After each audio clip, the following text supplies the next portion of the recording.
Haciendo las 7:04, estamos en el momento para partir. Veo algunas caras nuevas, algunos de nuestros becados de primer año, así que bienvenidos a este Journal Club. Y Diego va a presentar este trabajo el doctor Fernando Alterman. Así que, Feña, cuando quieras. Bueno, Héctor, gracias. Ya, pues, sin más preámbulo, entonces vamos con la presentación. Windows Journal. Ok. Bueno, la presentación de hoy día en el Journal Club, voy a presentar este trabajo, que no es un trabajo nuevo, está publicado en el año 2024, ¿ya? Y habla en el fondo de la comparación entre un bloqueo interescalénico de inyección única con o sin una infusión continua posterior para el manejo de analgesia multimodal en un diseño que es un estudio aleatorizado, controlado, pero que no es ciego, ¿ya? Como les decía, salió publicado el 2024. Este es de un grupo, es de Suiza, de Lausanne, el centro en donde se realizó. El senior author es Eric Albrecht. Este gallo yo calificaría dentro del mundillo de la anestesia regional europeo, digamos, como un rockstar, digamos, alguien bien publicado, tiene una índice H de 38, lo que es bastante alto, y publicaron este artículo, como les decía, en Regional Anesthesia and Pain Medicine, que al día de hoy tiene un impacto alrededor de 3,5, ¿ya? Y la pregunta concreta del trabajo es si tú en una cirugía compleja de hombro, gran cirugía de hombro, artroplastía o manguito rotador, utilizas catéteres interescalénicos y por ende bloqueos continuos, esto representa un aporte en términos del beneficio analgésico cuando tú junto con eso utilizas una analgesia multimodal potente, ¿ya? Ahora, ¿por qué surge esta pregunta? Bueno, esencialmente porque, y los que han trabajado con nosotros, digamos, lo saben, en cirugías complejas de hombro, artroplastías, manguitos, uno de los temas es el manejo de la analgesia postoperatoria. Y existe harta discusión, cuestionamiento respecto a si la utilización de técnicas continuas de manejo analgésico regional, vale decir, dejar puesto un catéter interescalénico, pudiese representar un beneficio desde el punto de vista de la analgesia, comparado con utilizar solo una inyección única, utilizando coadyuvantes o lo que sea, para poder prolongar la calidad de la analgesia. Y si bien existen varios trabajos en los cuales esta cuestión se debate, se discute, etcétera, y hay algunas corrientes que dicen, mira, usted utilice un bloqueo interescalénico de inyección única, le pone un buen coadyuvante, una mezcla coadyuvante, eso involucra o implica, digamos, una calidad analgésica suficiente como para que el paciente esté bien comparado con la técnica regional continua. Lo cierto es que la evidencia acumulada no es tan categórica, excepto a partir del año 2018 salió publicado este artículo en BJA, en el British Journal of Anesthesia, en donde lo que hacen es una revisión sistemática y un metaanálisis en torno a esta pregunta. Si es que un catéter y por ende una infusión continua es mejor que una inyección única para la analgesia postoperatoria en cirugía mayor de hombro. Ya, este es un trabajo publicado por un autor de apellido un poquito impronunciable, pero básicamente es del grupo de Broll y Abdallah, que se dedican a hacer hartas revisiones sistemáticas y metaanálisis. ¿Y por qué lo saco a colación? Porque lo interesante de este estudio es que cuando se analiza, digamos, cuál es la calidad analgésica de la utilización, ya sea, y aquí podemos ver en este gráfico de forest plot, hacia la izquierda del forest plot, la utilización de catéteres continuos, hacia la derecha los bloqueos de inyección única. La particularidad es que en el fondo la calidad analgésica en términos de la intensidad del dolor y de los requerimientos analgésicos, según este metaanálisis que reúne a 15 estudios, sería superior la utilización de catéteres, vale decir la infusión y la analgesia continua.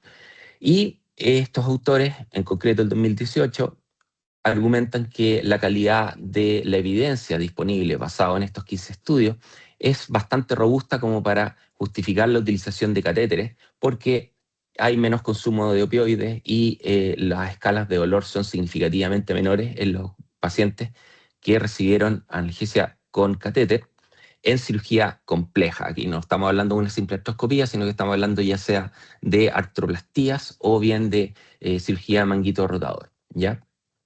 Eso es lo que había en 2018.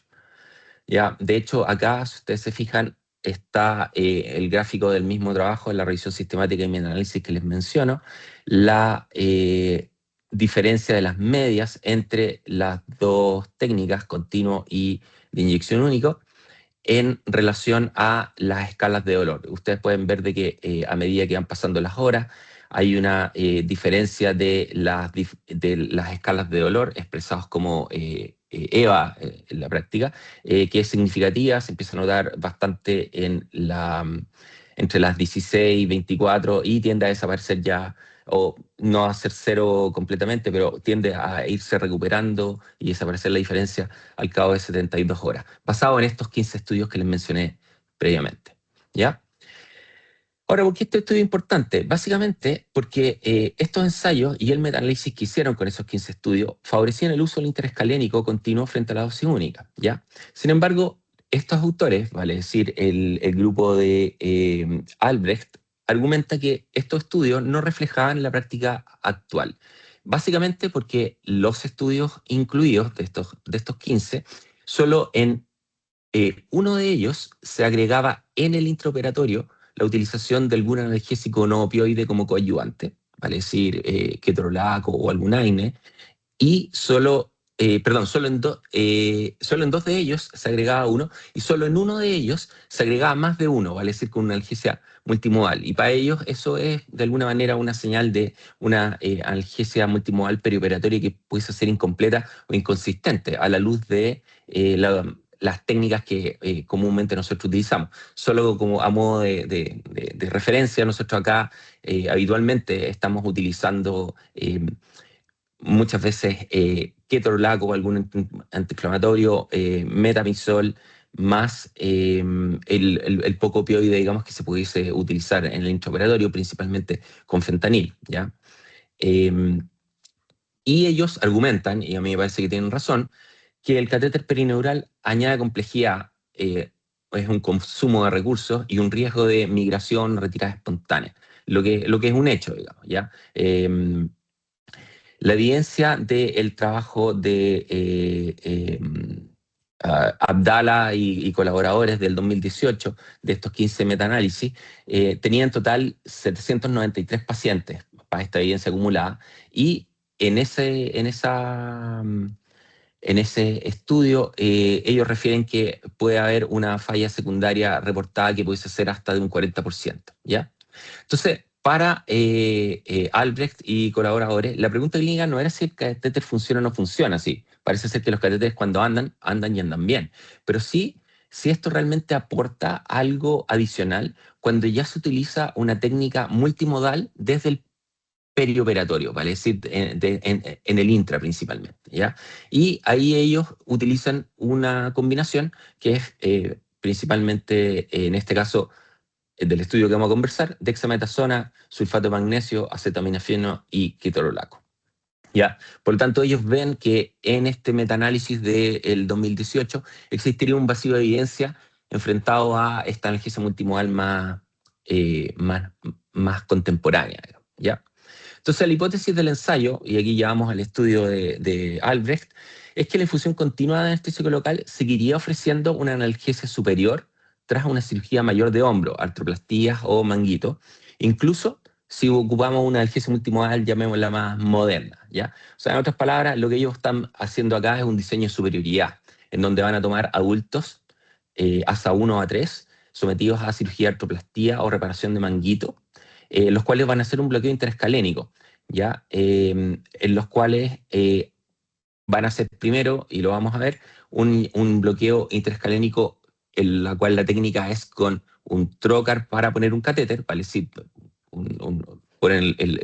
inyectan por el trocar y después dejan puesto el catéter. Y en algunos de ellos van a recibir o no una infusión continua, ¿ya?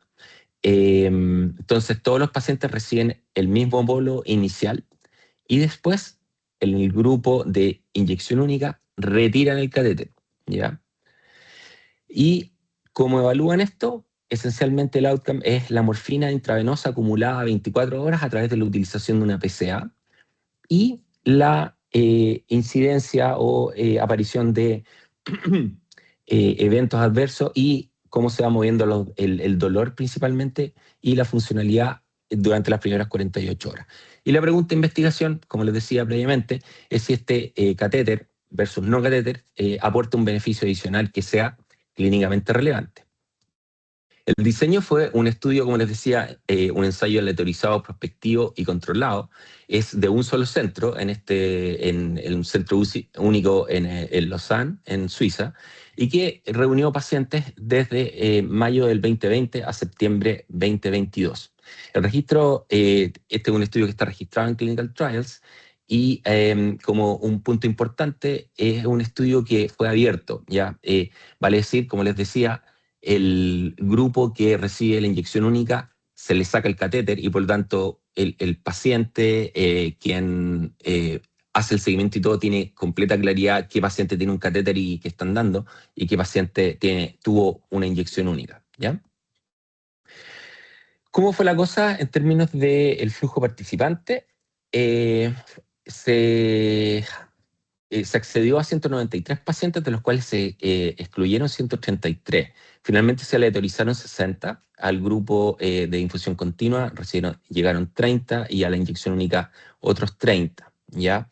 De ahí se anduvieron perdiendo algunos pacientes en el grupo de infusión continua, quedaron 27 y no se perdió ninguno en la primera etapa del seguimiento en la inyección única, ¿ya? Y los análisis se hicieron tanto a los 24, 36 y 48 horas, en donde hubo una pérdida sistemática de el seguimiento, que de 27 en ambos grupos, curiosamente, se llegó a 22 para cada uno de ellos, ¿ya? Como les decía, 193 evaluados, entonces 60 randomizados y 54 para el outcome primario, que fueron lo que finalmente tuvieron. ¿Ya? Hubo 30 asignados en el grupo continuo, 27 se perdieron en la intervención. Esto creo que es importante también para el análisis.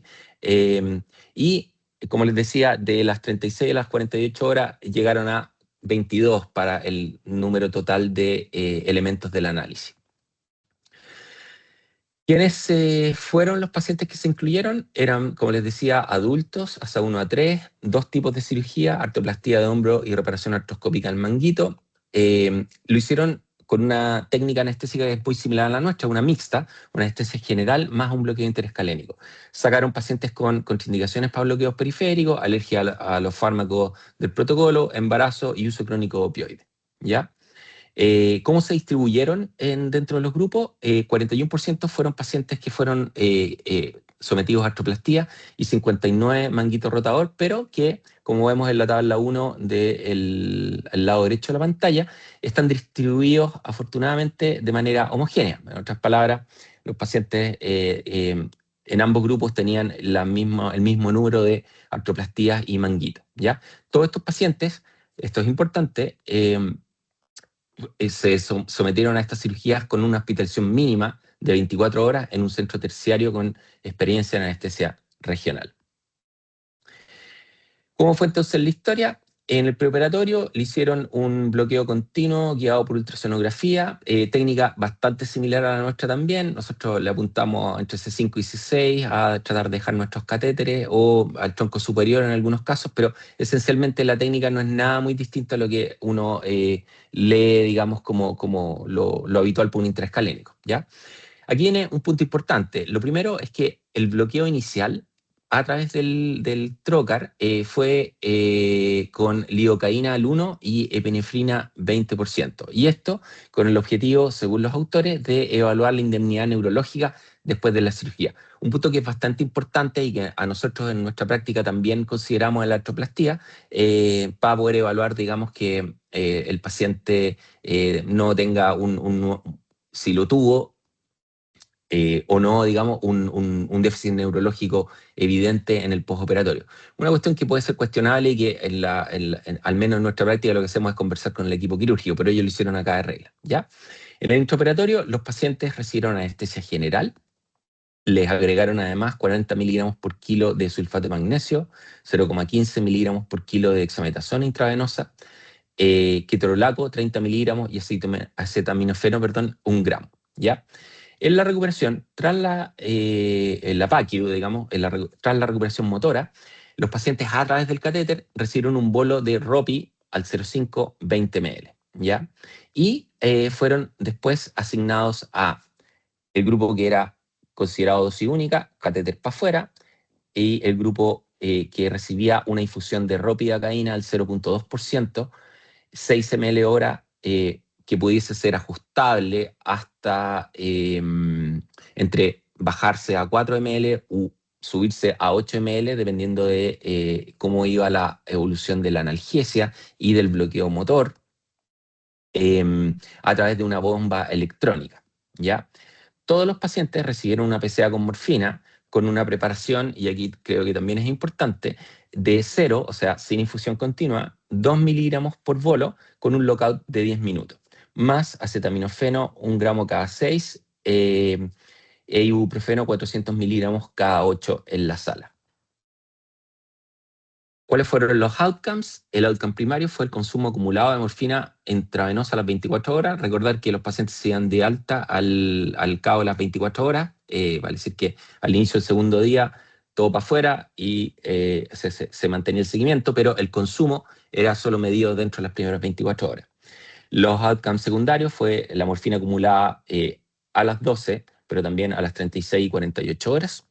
El dolor en reposo y en el movimiento, evaluado con una escala visual análoga, según lo escrito en el trabajo, a las 2, 12, 24, 36 y 48, y otros signos y síntomas, digamos, de complicaciones mayores o menores. Náuseas, vómitos, prurito, disnea, síndrome de Horner, disfonía, y le preguntaron por satisfacción y rango de movimiento activo asistido, y un seguimiento de los pacientes por síntomas neurológicos persistentes a los 3 meses.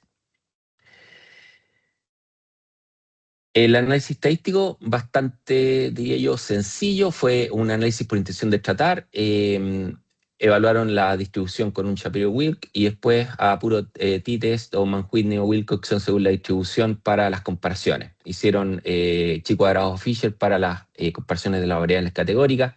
Hicieron algunos ajustes de post de Bonferroni para las medidas repetidas y consideraron como estadísticamente significativo una P menor de 0,05 en un test de 2 colas, ¿ya?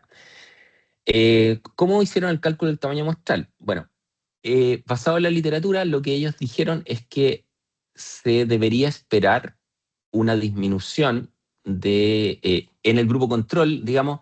Lo que ellos estimaban es que los pacientes deberían consumir 25 miligramos de morfina, ¿ya? Y que en el grupo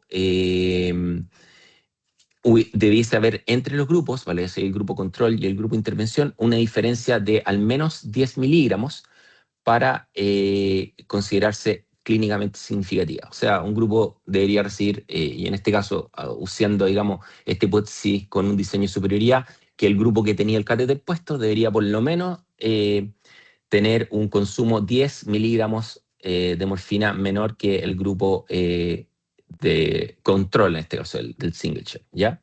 Y asumieron una desviación estándar de 12 miligramos, ¿ya? Con eso, el cálculo de tamaño muestral le dio 23 pacientes por grupo para tener un 80% de potencia y un alfa de 0,05.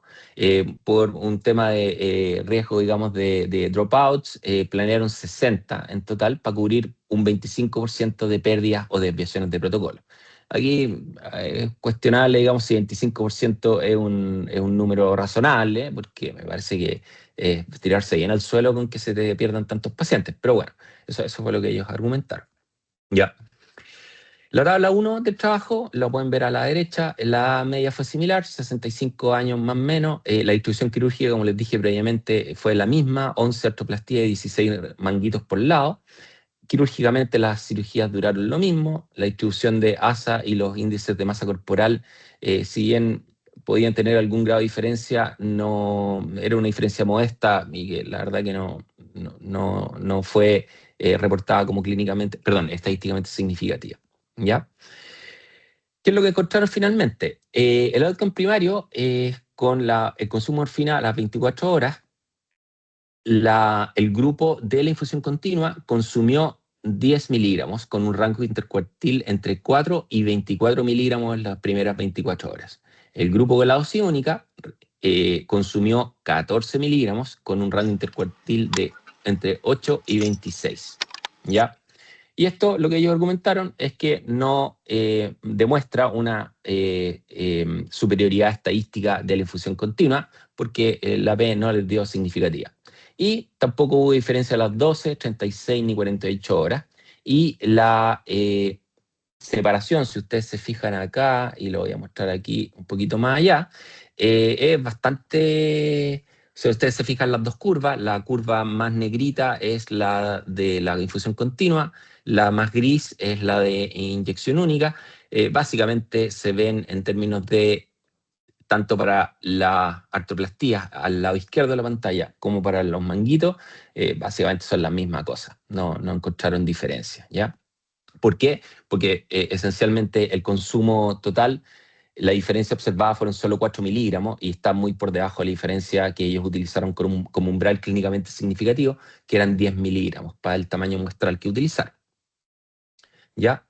De los resultados secundarios, a modo de referencia nomás la tabla 2 que está ahí, pero es bastante pesada como para mostrársela acá, pero en el dolor de reposo no hubo diferencia significativa en ninguno de los puntos de evaluación, tampoco en el dolor en movimiento, tampoco hubo diferencias en el consumo de morfina cuando se analizaba a las 12 o a las 36 o a las 48 horas, y sin ventajas claras en función y satisfacción para el bloqueo continuo tampoco.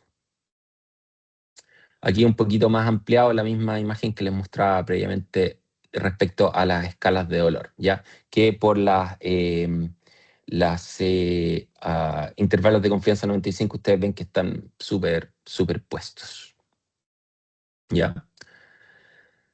Interesante, mirando un poquito más aquí como en los subgrupos, como les decía, las curvas están bien superpuestas. El dolor dinámico, interesante, a las 24 horas aumenta, lo que después lo podemos conversar un poquito en la discusión, pero pareciera ser que como que uno esperaría que la calidad de la analgesia de los catéteres, si van a durar 48 horas, debería notarse, que fue un poco lo que vieron en el metaanálisis de Abdala también, pero acá como que la cuestión se dispara a las 24 horas, lo que uno podría pensar en qué tan efectivos están siendo esos catéteres, ¿ya? Y los mismos autores reportan que no hay potencia con 22 pacientes por grupo en el análisis completo y 27 en el análisis del outcome primario para encontrar diferencias o interacciones entre los subgrupos en algunos de estos variables específicas, ¿ya? Entonces, ¿cuál es la discusión de los autores? Bueno, esencialmente que la analgesia multimodal probablemente atenuó el beneficio incremental de la infusión continua. En otras palabras, usted se impone catéteres, pero su analgesia multimodal es inexistente o pobre, puede que el catéter reporte un beneficio, pero si usted le pone una buena analgesia multimodal, sulfato de magnesio intraoperatorio, ketorolaco, y todas estas cosas, digamos, dexametasona, etcétera, la calidad de la analgesia es suficiente como para dejar de justificar la utilización del catéter, ¿ya? ¿Por qué? Porque la diferencia de 4 miligramos es mucho menor que la del metaanálisis que mostraba el metaanálisis previamente, ¿ya? Que en el metaanálisis la diferencia era de 17 miligramos, ¿ya? El régimen multimodal usado aquí es más intenso que en la mayoría de los ensayos anteriores, que es un poco lo que ellos argumentaban y por qué diseñaron el trabajo de esta forma, digamos. O sea, le pusieron más color con la analgesia multimodal en el intraoperatorio, ¿ya? Y por ende, los autores terminan discutiendo y concluyendo que la práctica rutinaria de insertar un catéter en este escenario, vale decir manguitos o artroplastía, pareciera ser media cuestionable, ¿ya? Sin embargo, hay que considerar aquí que los mismos autores reconocen que los resultados no se generalizan a todos los pacientes, especialmente en pacientes con dolor crónico o con tolerancia a los opioides. En esos pacientes, si usted quiere ahorrarle los opioides, etcétera, deberían tal vez no seguir esto a la pata y considerar que tal vez en esos pacientes pudiesen beneficiarse todavía de la utilización de catéteres para disminuir la exposición al uso de opioides, ¿ya? Que como le vimos ahí, era poquito, digamos. O sea, 10 en el grupo catéter, 14 en el grupo control, pero con un rango intercuartil que en el grupo intervención eran más de 20 miligramos de morfina las primeras 24 horas. Y ellos también admiten sesgos de desempeño y detección por la falta de enmascaramiento. Esencialmente tú sabes y el paciente sabe que tiene o no tiene un catéter y quien está evaluando también, ¿ya? Eso básicamente es la discusión de los autores y ellos dicen y concluyen, mira, aquí entre una analgesia multimodal de estas características más moderna, más diversa, el catéter no se estaría justificando, ¿ya? ¿Cuáles son las gracias de este trabajo? ¿Ya? Yo primero creo que es un estudio prospectivo, lo que es una gran gracia en todo esto, en este mundillo, digamos, de discusión en torno a este tema.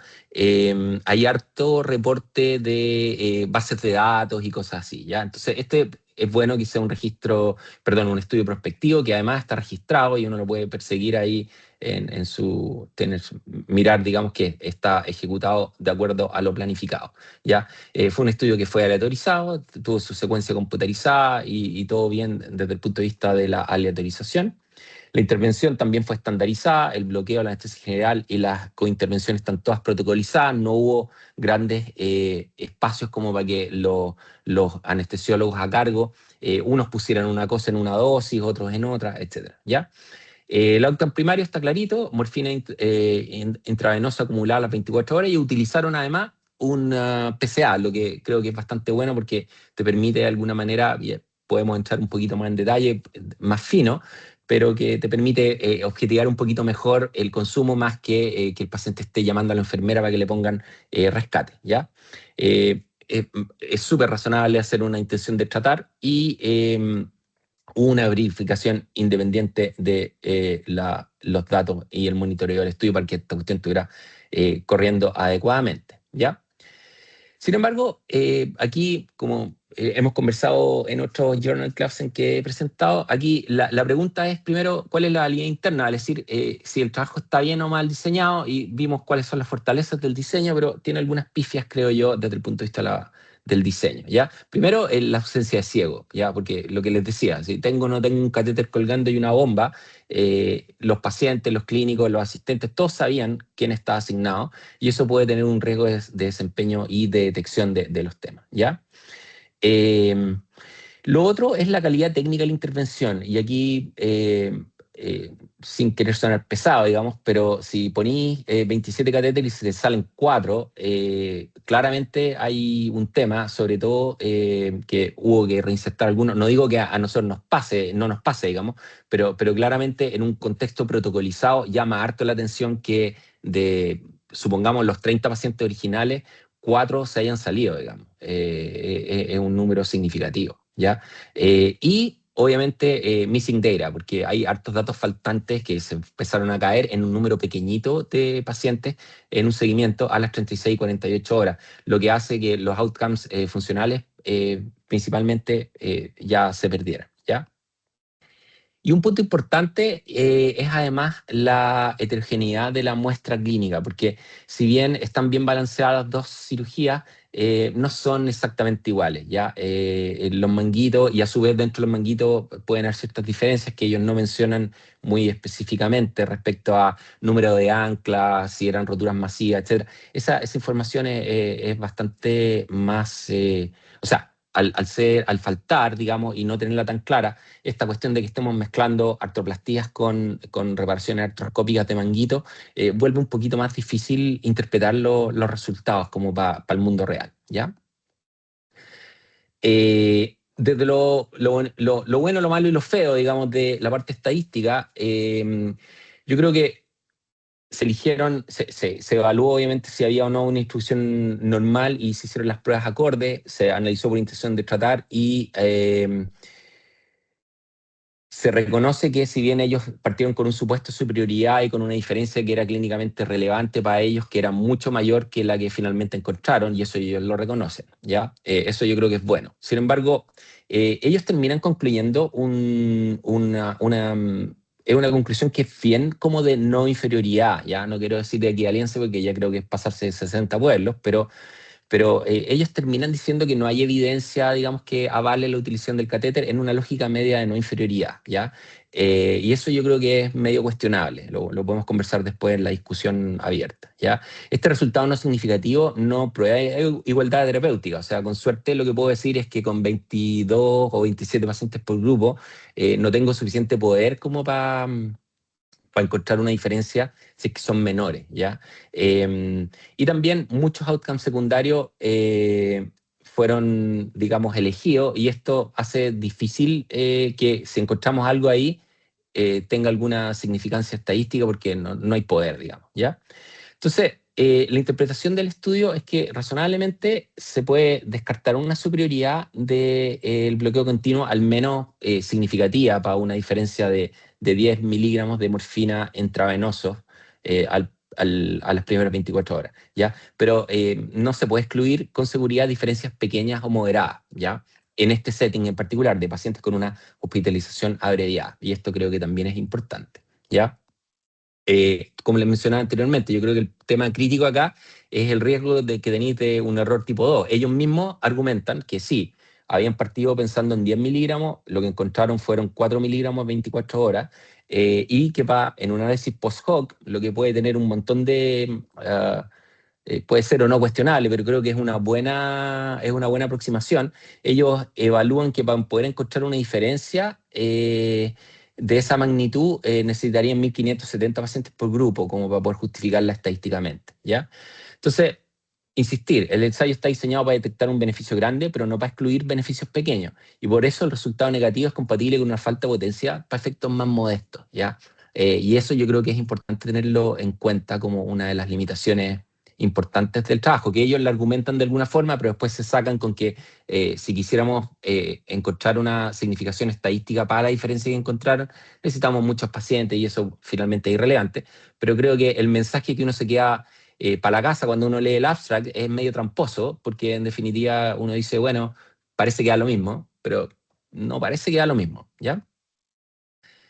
Y aquí nos saltamos ya a la validez externa en la aplicabilidad, porque ¿dónde aplica esta cuestión? Parece ser que en cirugías mayores de hombro, en pacientes hospitalizados al menos 24 horas, en donde tienen acceso a medicamentos de rescate endovenosos y que, digamos, es el setting de este estudio, ¿ya?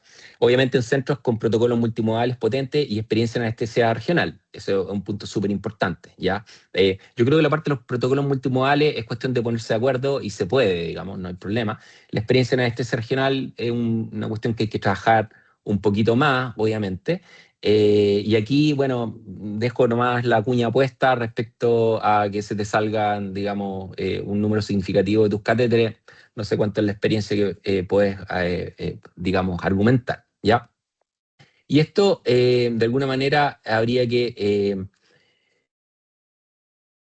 lo que yo pienso es cómo inserto esto en mi práctica habitual y es la típica pregunta de, bueno, ¿les ponemos o no les ponemos catéter a estos pacientes? Y lo que ellos concluirían es que el uso rutinario no se justificaría, pero que podría haber espacio para algunos grupos especiales, en los cuales no quisiéramos utilizar muchos opioides, que tengan tolerancia o intolerancia a los opioides o que lo estén ocupando en forma crónica, o que tengan alguna dificultad con la analgesia multimodal, cosa que no ocurre frecuentemente. A donde la cosa como que se arranca un poco y nos pasamos a algunos pueblos, es poder decir si esto sirve en otros settings, ¿ya? Y esto para nosotros es súper importante porque donde no puedo extrapolarlo, a mi juicio, es la cirugía ambulatoria pura. O sea, a los pacientes que nosotros hacemos ambulatorio, se operan y se van para la casa el mismo día, con bloqueos continuos domiciliarios. O sea, básicamente el eh, 90% de los pacientes que estamos haciendo nosotros no cabrían dentro de esta como setting o estructura, ¿ya? Como les decía, en pacientes con dolor crónico, tolerancia a los opioides y esquemas distintos de infusión continua, con bolo intermitente o protocolos más simples, ¿ya? O sea, en eso tal vez esta cuestión no necesariamente aplica o no aplica, ¿ya? Yo los mensajes que me gustaría que se llevaran para la casa es, una vez más, que ausencia de evidencia no es evidencia de ausencia, y que en la práctica, si usted hace un estudio chico para buscar un diseño de superioridad con una diferencia estadísticamente significativa, con un delta gigantesco, y después usted no lo encuentra, no puede venir a argumentar de que, no, entonces parece que es lo mismo. O sea, básicamente ahí hay que tener harto cuidado con eso, y lamentablemente es súper frecuente y al día de hoy sigue apareciendo como una forma, digamos, de concluir trabajos que están claramente medio subpotenciados, ¿ya? Y el otro mensaje, para mí al menos, es que en contexto de paciente hospitalizado es claramente distinto al de cirugía ambulatoria, ¿ya? Entonces, mi conclusión, digamos, es que le creo parcialmente al trabajo, creo que tiene ciertos aciertos desde el punto de vista del diseño, pero algunos problemas metodológicos mayores que finalmente hacen que mi tendencia o propensión a tratar de aplicar un diseño de analgesia perioperatoria como la que ellos plantean, no, al menos en nuestro setting creo que no aplica, no me convence. ¿Ya? Eso, voy a dejar de compartir para mirarlo si alguien levanta la mano.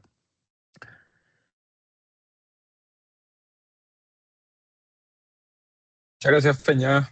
Muy De bueno ahí naipe. el resumen. Oye, un comentario que Sí. tengo. Ellos en los desenlaces secundarios encuentran una diferencia en la incidencia de síndrome de Horner, más en el catéter.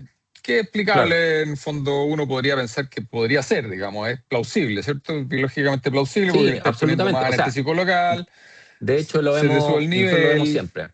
Ujú. claro. Entonces eso sería un poco en contra del catéter. Así que ese pequeño comentario nomás.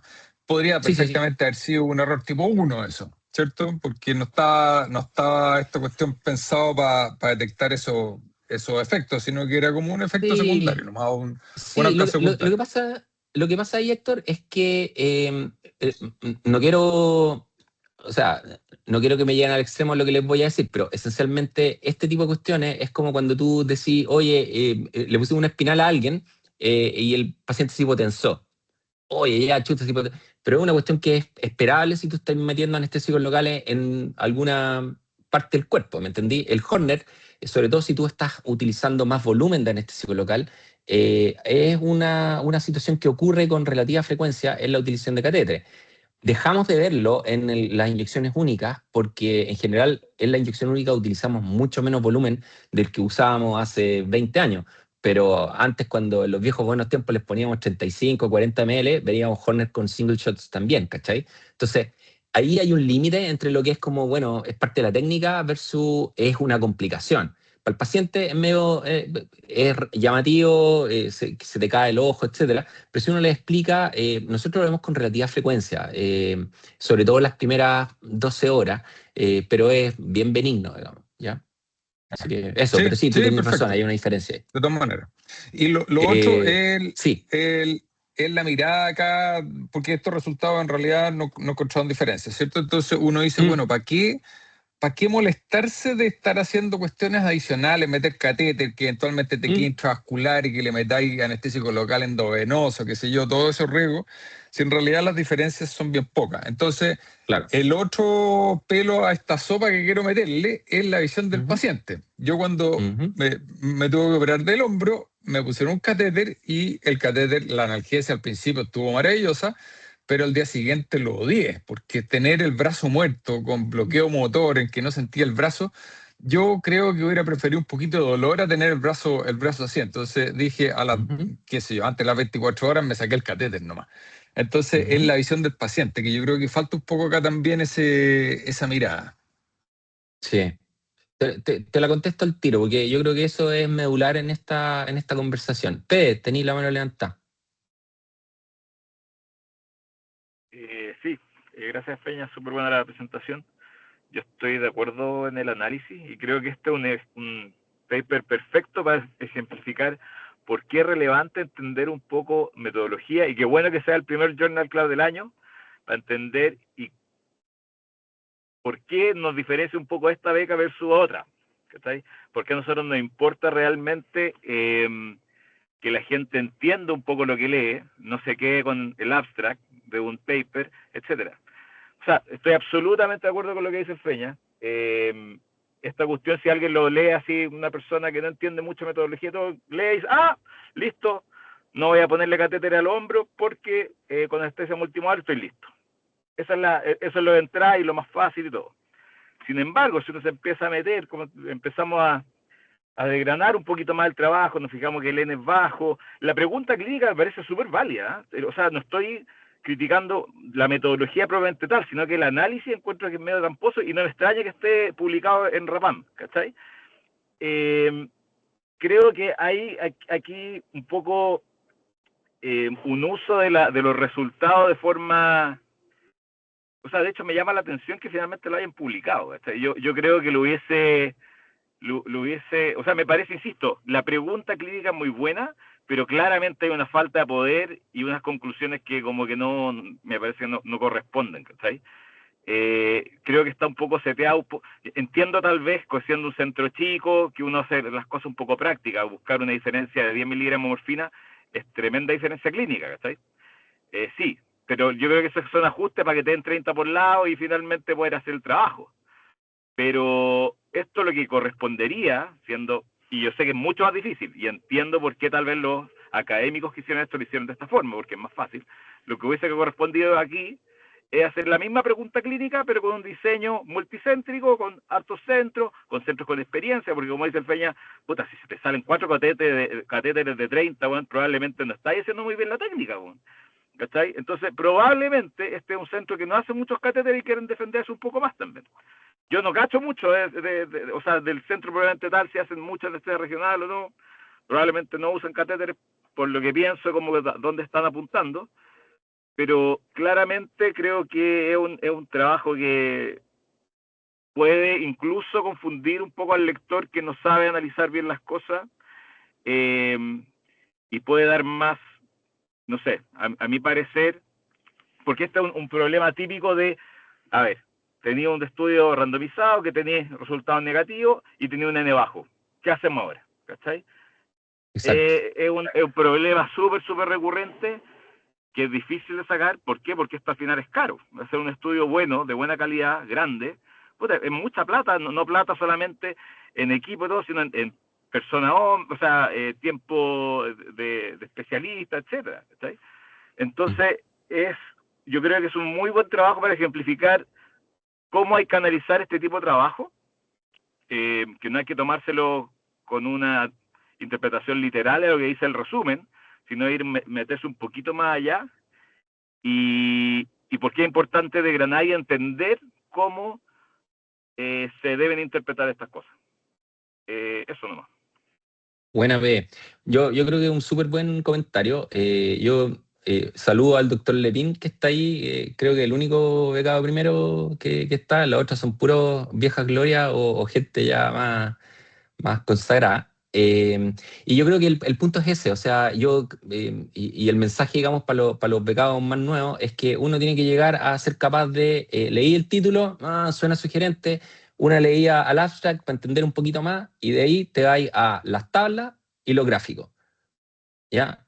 Y después miráis el análisis estadístico. Y si en alguna de estas cuestiones te sale un red flag, listo, lo votaste porque la cuestión ya no le creíste, ¿ya? Si te leíste el puro título con esta cuestión y dijiste, y además lo hizo Eric Albrecht, que tiene índice H38, 150 publicaciones, tiene que ser verdad. Y yo creo, al igual que Pede, que esa fue la única razón por la que un trabajo de estas características termina publicado en Rapam. De lo contrario, lo hubiésemos mandado nosotros, nos habrían pegado a la tremenda PLR, ¿ya? Así que en eso estoy completamente de acuerdo con P, y es parte del objetivo de este Journal Club y las reuniones de los miércoles y toda la cuestión, de que la CAIA tenga herramientas como para hacer un análisis crítico de la literatura y ser un consumidor de... No tenéis para qué ser productor de conocimiento, pero sí un consumidor de conocimiento que sea crítico y bien selectivo. Marcia, tenéis la mano levantada. Sí, gracias. Bueno, felicitaciones, buena presentación, que sí, qué pena que hay poquitos becados porque es un análisis súper interesante y nos enseña harto a cómo debemos leer estos trabajos. Yo quería hacer un poquito una reflexión con respecto a a lo que significa una hipótesis de superioridad, de equivalencia o de no inferioridad, y a la diferencia, o a las veces que se presenta un resultado distinto y qué hacer con eso. En este caso, lo que yo alcanzo a ver con tu presentación es que efectivamente ellos tienen una hipótesis de superioridad que probablemente con bajo poder que tenían no lo lograron demostrar.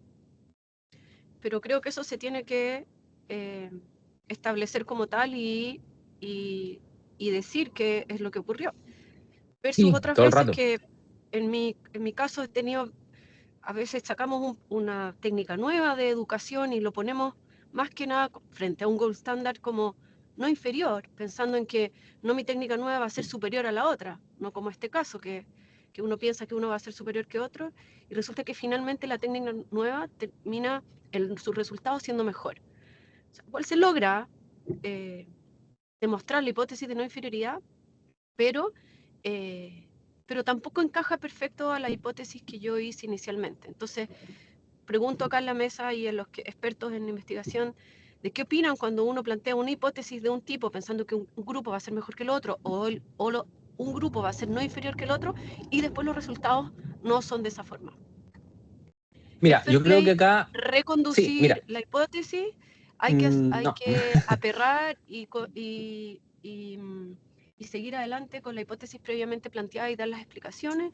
Y eso, ya que Sí. se dio eso, me gustaría, y que me ha pasado, hacer esta discusión. Mira, yo lo que creo es que esta cuestión es planificación, planificación, planificación, ¿ya? Y aquí al final, y probablemente P me va a secundar en esta parte, eh, yo creo que uno tiene que tener muy claro por qué está haciendo el trabajo. Si lo que quería es publicar y hacerlo, digamos, como dice P, al final vaya a terminar macucamente con 30 pacientes por grupo, va a tratar de encontrar una diferencia gigante, que es lo que habitualmente ocurre. Si tenéis suerte, esa diferencia, por las razones que sean, en un trabajo chico va a aparecer, que es frecuentemente lo que ocurre, que al final, cuando tú juntáis, o sea, hacéis trabajos chicos, de repente te rajáis y encontráis una diferencia significativa, y como hay una diferencia significativa, vende y termina publicado. Si tú no encontráis diferencia, a nadie le importa, lo que es un error gigantesco, pero es la manera en la cual está funcionando el sistema de la comunicación de la ciencia, ¿ya? Y ese es un problema mayor porque finalmente introduce un sesgo a tratar de encontrar resultados positivos, cuando en la práctica podrían haber resultados que son negativos y que es súper honesto que lo haya.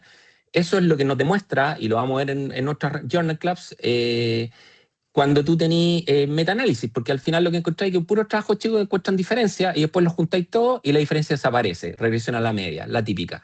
¿Ya? ¿Es por qué? Porque no me acuerdo el porcentaje, pero es súper difícil replicar trabajos. O sea, en la práctica alguien encontró una diferencia significativa y nadie va a repetir ese trabajo. Pero cuando lo repiten, y nadie lo va a repetir porque si no es nuevo no lo van a publicar. Primer problema. Segundo problema, si lo repito, con alta probabilidad no voy a encontrar la diferencia que encontraron en el trabajo original, ¿ya? Hay un autor, Ioannidis, de Stanford, que tiene extensa literatura en torno a que la gran mayoría de los estudios, digamos, que están publicados, los RCT, están malos, por decirlo de alguna manera, y que caen en todos estos sesgos metodológicos gigantescos, ¿ya? Y que finalmente nos basamos en literatura y en evidencia que tiene una solidez que es muy pobre, ¿ya? En lo que respecta a Marcia, creo que lo que tú tenés que hacer básicamente es ponerte en todos los escenarios, y si lo que queréis de alguna manera es llegar a poder concluir algo, incluso de que no hay diferencia, hay que hacer un diseño que tenga esas salidas, digamos, en tu diseño. Vale decir, hacer un diseño híbrido de superioridad o inferioridad en algunos casos, o simplemente agarrar suficiente poder estadístico como para, con una certeza razonable, decir que no hay diferencia. ¿Te fijas? Pero hacer cambios a mitad de camino, finalmente, sobre todo si tenéis un estudio que está prospectivamente registrado, no vuela, ¿te fijáis? Y eso creo que es un problema, porque básicamente es porque deberíamos publicar resultados negativos, pero las revistas no lo hacen, ¿ya? Lo que es bien triste. Eso, para cerrar y muy cortito. ¿Puedo meter la cuchara antes de ya? Sí, dale. Sí, ahí eventualmente lo que se puede hacer, Marcia, a ver, cambiar la estructura en la medida que van dando no se hace. Eso primero es el lugar, así como que cambiar tu hipótesis de superioridad versus superioridad, de hacer entre medio, no, hay que hacerlo preplaneado, ¿ya? Y lo otro que en general a mí nosotros nos recomendaban era que si buscas un desenlace muy duro, mortalidad, obviamente te va a costar mucho. Entonces nos decían que traten de apuntar de repente, cuando no tenéis suficiente N, etcétera, a las low hanging fruits, a cosas como más fáciles de demostrar que apuntan un poco a lo mismo. No sé, pues, estadio hospitalario en vez de mortalidad, o ¿cachai? O qué sé yo, se puede ir matizar un poco lo que tú quieres transmitir, pero probablemente no mostrando la cosa más dura de mostrar, o sea, no publicando la cosa más dura de mostrar, ¿cachai? Es una forma un poco de manejar este tipo de problemas, sobre todo para centros como nosotros, que somos centros chicos que no tenemos mucho en habitualmente. Sí, yo lo único nomás ahí mencionar que hay que tener ojo, y eso puede ser materia para otro Journal Club, con los outcomes intermedios o los surrogate measures, porque el problema que tenéis es que de repente también te pasáis 20 pueblos y ocupáis un outcome intermedio y con eso tratáis de argumentar de que los pacientes se mueren menos. Y eso también hay que tener cuidado porque lo vemos con frecuencia en la literatura también, ¿ya? Solo para Pero cerrar, eso queda para pelea con los revisores. Sí, pues, exacto. Solo para cerrar, yo creo, Laca, es que tú eres un espartano, po, por eso que en el fondo no necesitaste catéter, porque solo mencionarte, y aquí te lo pongo acá, en el trabajo que estamos haciendo nosotros, el Cora Q15, que estamos ahí trabajando con la Marcia, la Natalia y todo, nosotros estamos haciendo un diseño de mixto de no inferioridad y superioridad simultáneamente para tratar de sacarnos el problema que plantea la Marcia. Pero por otro lado, lo que tenemos ahora en los resultados preliminares de 150 pacientes en total, pero ya llevamos casi 100, es que los pacientes sin catéter no andan bien. Y no andan bien así como que reconsultan y se tendrían algunos que rehospitalizar. Entonces, yo creo que sí, hay variabilidad, hay pacientes que pueden andar bien sin el catéter durante 36, 48 horas o 72, digamos, pero si tú, como mencionábamos antes, querís protocolizar esta cuestión, no es admisible que, como hemos visto hasta ahora en el CORA, un cuarto de los pacientes requieran reconsulta para poder manejarse, digamos. O sea, eso no es sustentable para un centro de cirugía ambulatoria. Tienes que mandarlo a la casa con un huesito para que lo muerdan. Con whisky y una bala. Sí, Eso. eso. Ya, querido, estamos súper en la hora, Ya, así muchas que gracias. muchas gracias por la participación. Chau. Gracias.